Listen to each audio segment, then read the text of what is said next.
Good morning, good afternoon, or good evening, depending on when you're watching this video.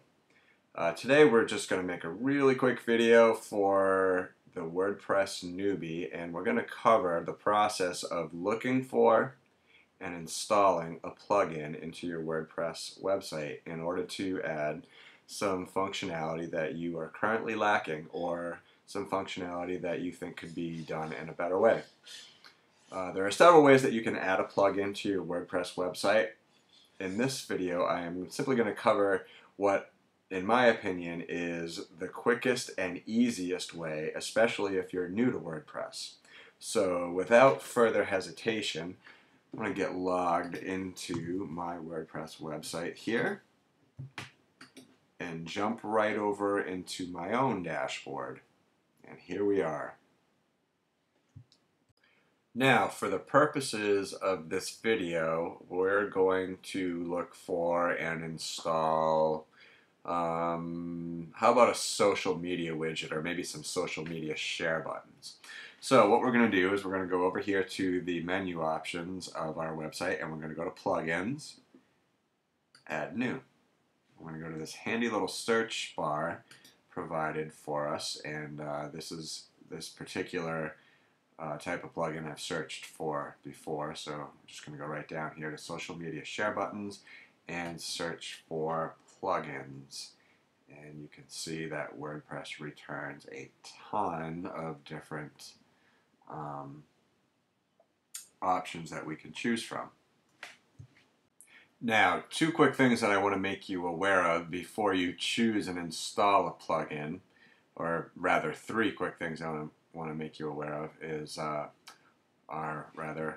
number one, as you can see, WordPress uses a rating system based on stars. So obviously the more full color stars a particular plugin or widget has associated with it, the more popular it is, the more people have liked it. So that's one thing to keep in mind. Another thing to keep in mind is I would always recommend, in fact, please do this, before you decide to install any plugin, click over onto the details and take it a step beyond just looking at the number of stars it got from people who have rated it, and go over here also and look to see number one, when it was last updated. In the case of this plugin here, I didn't even catch the name of it, but this one hasn't been updated for 273 days. That's quite a long time, and especially it's a long time when you take into consideration the next thing that you should pay attention to, which is which version of WordPress that the plugin is compatible up to. Now, I know for a fact, since I just did an update on my website, that the current version of WordPress is 3.5.2. So this particular plugin has not even been tested with the most current version of WordPress.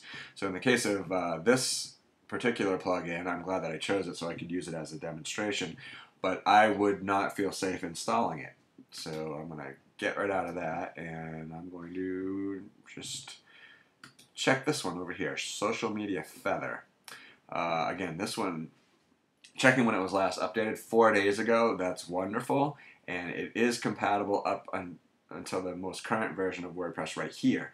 So assuming that you've maybe gone through, look at the installation screen, some screenshots of what the plugin buttons look like. If you're happy with the way you think this plugin is going to work, you can go ahead and install it and feel comfortable doing so. You can either install it right here, right through this window, or Social Media Feather. You can actually just go back to the main screen of return results and click Install Now. So that's what we're going to do. We're going to install this. WordPress is going to ask us if we're sure. Yes, okay.